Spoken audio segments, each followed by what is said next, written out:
Hi and welcome to TMG Movie Reviews. I'm Rick. I'm Andrew, and tonight on TMG we will be reviewing The Silence of the Lambs from 1991, directed by Jonathan Demme, based on the acclaimed novel by Thomas Harris and starring Academy Award winners Anthony Hopkins as Dr. Hannibal Lecter and Jodie Foster as Special Agent of the FBI, Clarice Starling. It's a film that won the top 5 Academy Awards in 1992. It is a film that has spawned more than 1 million imitators, and it was one of the most iconic films of the early 1990s. But taking all that away, taking the hype away, taking the acclaim away, it's actually a really excellent, very unnerving thriller about human sexuality, about cruelty, about abuse, and about one woman, this lone FBI agent who has to take on the mammoth task of finding a man who's systematically murdering women to create a skin suit. But let's see what Rick thinks. What do you think of The Silence of the Lambs? Yeah, I mean, well, it's the mother of all psychological thrillers. Absolutely. It's the sort of standard for him. It's I mean, the mad thing about the movie is that Hannibal Lecter isn't the villain. I mean, he's a villain in the movie, obviously, but Buffalo Bill is the killer, and Hannibal Lecter's more aiding Jodie Foster's character than he is sort of hindering. Yeah, he helps her catch the killer, but he steals. It's like he just demands your attention every time he's on scene. When she first walks down that corridor to his cell, and all the other inmates are all sort of like throwing things at her, yelling abuse at her, rolling around the cell, and he's just stood there all like waiting for her, and he's all sort of clean and tidy, like he knew she was coming.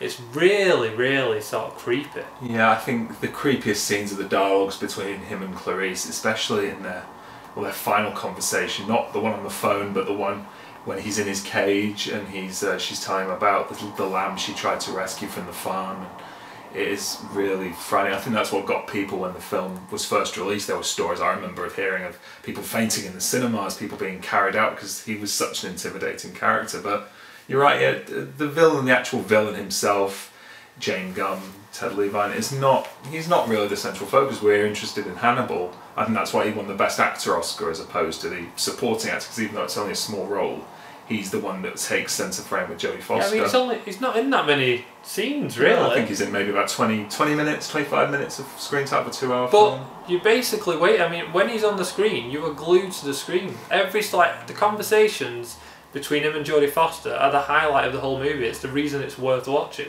The scene that really scared me the most was when he attacks the 2 guards. Yeah. And he bites the guard's tongue, and then that just the creepiest moments where he maces one of the guards in the eyes, and he's just completely impassive expression. Yeah, it's just like the most natural thing in the world to him to just mace someone in the eye. Yeah, and eat their tongue, and then I think, is he crucifying the guard that he hangs from the bars? I don't quite know. Yeah, he sort of makes him look like an angel in the flags, and then obviously he takes the face off the other one so he can make his escape in the ambulance.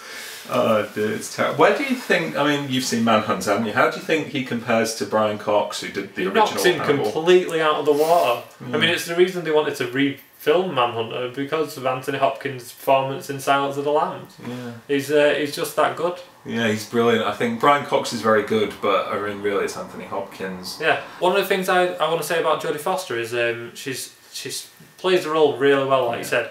She's like this really sort of professional modern woman, and you can sort of see in the film, like, men aren't taking her seriously throughout the whole film, really. Hannibal, probably more than anyone, takes her the most seriously.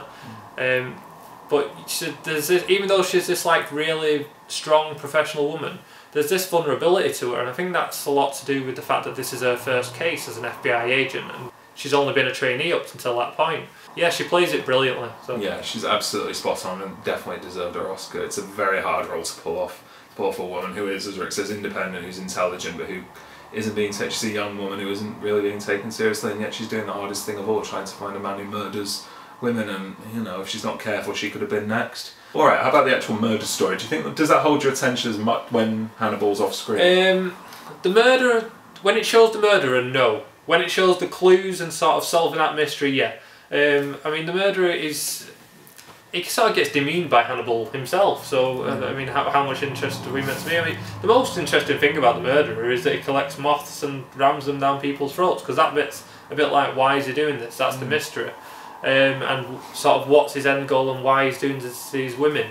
But yeah, it's interesting more solving that mystery with Jodie Foster than the scenes where it actually just shows the killer sort of dancing around his apartment. Yeah, with his privates between his legs. I think that's supposed to be a metaphor for metamorphosis, like, you know, he's trying to become a woman, isn't he? Yeah, so that's why he's building the women's suits. It's a funny thing, when I was a little boy and this film came out, I can remember it coming out of the cinemas, and I wanted to see it because everyone in school was talking about it, and my parents got on video and they wouldn't let me see it, so I didn't see it until about 10 years later, and it was still, and I thought, it's not going to be scary, but it is really just, there's certain moments that are really unnerving, and that's what I think I wouldn't have liked, especially the scenes as a kid. I think would have really terrified me, the scenes in the pit, where you see her and she's starving to death and she's pleading, and there's that famous scene that's been done in even South Park, which South Park the other night, and there's a little homage to it where he's rubs the lotion on his skin or else it gets the hose again. That kind of freaks me out. Just those little moments between the victim and the killer. They do work. So, what would you rate it? I give it a 4. The dialogue between Jodie Foster and Hannibal, like I've said, is sort of the highlight of the whole film. It's worth watching just for that alone. It's 4. It's a solid psychological thriller.